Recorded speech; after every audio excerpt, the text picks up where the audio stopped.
to give you the tools to use. But I think he's talking about what we do in English class, for example, where they make you read Catcher in the Rye, and now it's like, well, write an essay on this, and if you write the wrong essay, then you get a bad mark. It's like, well, you can mark someone bad because they didn't read the book, or you can mark someone, but it doesn't really work that way. You're told that this is the correct way to interpret this is the correct way to interpret that. I see. And that's true. I mean, you do get like people coming into school with a very clinical sort of way of looking at it. Yeah, doctor.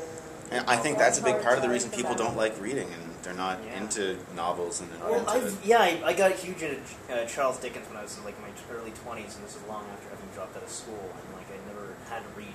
I never was forced to read Charles Dickens, so it's the type of thing that like I loved it, and I couldn't understand why. It doesn't turn you off. Yeah. And I think like when people get turned off, it's because they got told to read it. Into it. So.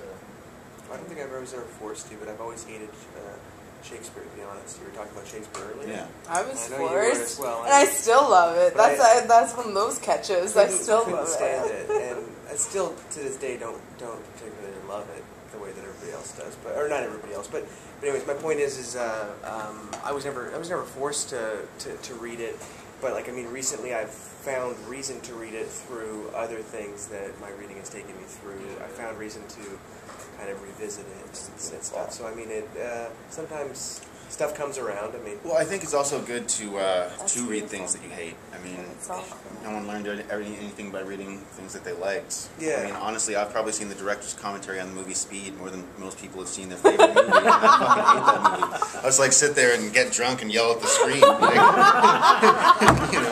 that's a great time for me. I really enjoy that. Like. Yeah, it's like, oh, this is such a piece of crap. But I mean, I'm speaking particularly as a writer here. Like, as a writer, if I have writer's block, I don't read a good book. There's no fucking point. Oh, this was really good.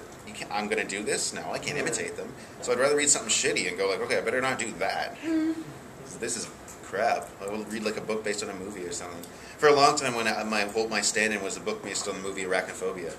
Oh yeah, oh god. It's a dumb movie to begin with. Yeah, I mean, and that's one thing too, is people think that you have to, you don't, I mean, this is why Crowley says in Liber 90, to equilibrate.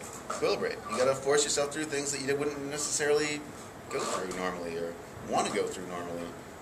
Now that actually, considering Crowley's way of describing child rearing in that word, you basically want to give them the options, or but you don't want to force kids into having to learn certain things. There's the other side of the coin that you could say that sometimes when you're forced into having to do things, you find yourself in a position that you wouldn't otherwise have found yourself in. That's true. You know what I mean? So it's one of those things that I don't think is totally black and white, and I think that's yes. No. I mean, there's certain disciplines that I think need to be learned. Like if you never have to do anything, and this is, but like that's the thing too, is Crowley is absolutely against any form of welfare, for example. Like people should have to provide for themselves. In our present economic state, I think there is a reason for that to exist.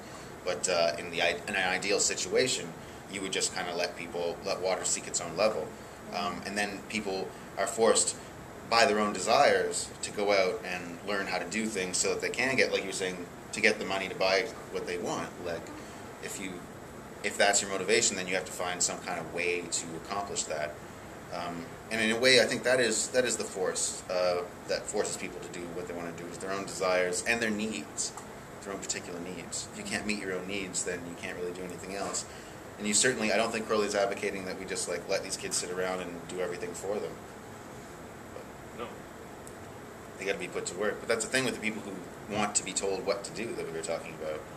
I mean, if they want to be told what to do, then there can be someone to tell them what to do. There's people who, if they are playing in the sandbox and you say, okay, it's time now for you to go do this, they'll scurry off and do it. And then there's the one kid who's like, fuck you, I like the sandbox.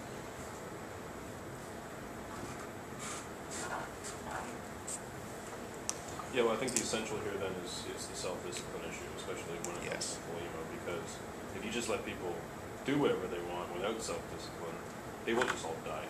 Yeah. Because they won't ever have the drive to do anything. And maybe that's necessary. Maybe we have to let the weak die. I mean, it's obviously in the book of the law. Yeah. But I think we need more self-discipline in this culture, and that's the fundamental flaw. Yeah. The thing with certain things that are taught, though, like reading and whatnot, I mean, in present-day society, unless you want to go back to a classed system, stuff like reading is it's pretty hard to get by without being able to read. Mm-hmm. It's very difficult to do anything. But, I mean, I think Crowley does want us to go back to that system. I mean, I think Well, no, the system was still in place when Crowley was around to a certain extent. Yeah, I mean, I think it was disintegrating to a certain level, but it was also, I mean, if you've read, I don't know if I'm pronouncing this correctly, Dine Dao, his book on government and politics, one of the things, he has it's written in sort of Chinese allegory, and he talks about Ka, the great hero. He comes to the emperor, and he says, your aristocracy is not an aristocracy because it's not an aristocracy. What you need is an aristocracy that is an aristocracy because it's an aristocracy. And I think that what he means here, literally, like the term, like aristocrat means to be fit for power. So, and I think that Crowley's big thing was the so-called aristocracy during his time were not people who were necessarily fit for power. They were people who had inherited power, and they had it, but they didn't know how to use it. Yeah. The whole concept behind an aristocracy is this person is raised to wield this power, and they're taught from. So we need a democratic class system. No, we don't need democracy at all. Where people are raised to power when they deserve it. I'm saying. So, like, if you put the people that are. Oh, you mean more like a. Shoot for a benevolent dictatorship. Like a meritocracy. Yeah, yeah. That's possible, but then there has to be the person in charge. I mean, the only true political example of a meritocracy I can even think of would be the Mongolian Empire under Genghis Khan. I mean, one of his top generals was an assassin that put an arrow through his throat at a distance that impressed the Khan so much that he's like, give that guy a job. It's like, yes, we'll keep his family hostage for long enough until we get his loyalty, but it turned out to be his most reliable general, which was his assassin, or would-be assassin. And that's the kind of attitude that we really don't see. You got to have a certain kind of open mind. But still, I mean, it's true. Like, we can't. Like, it can't be. You'd think it can't be. Well, it can't be hereditary.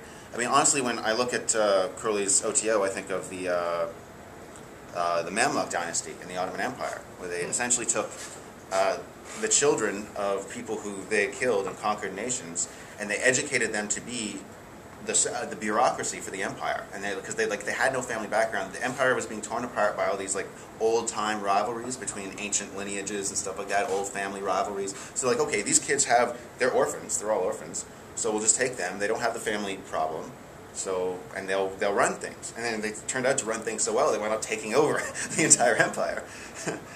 And I think that's the reality. I mean, that's why Crowley wanted to look at pregnant women, look at unwed mothers. I mean, to be an unwed mother, it doesn't have the same stigma in our time as it did in Crowley's, but still, it's a huge financial burden.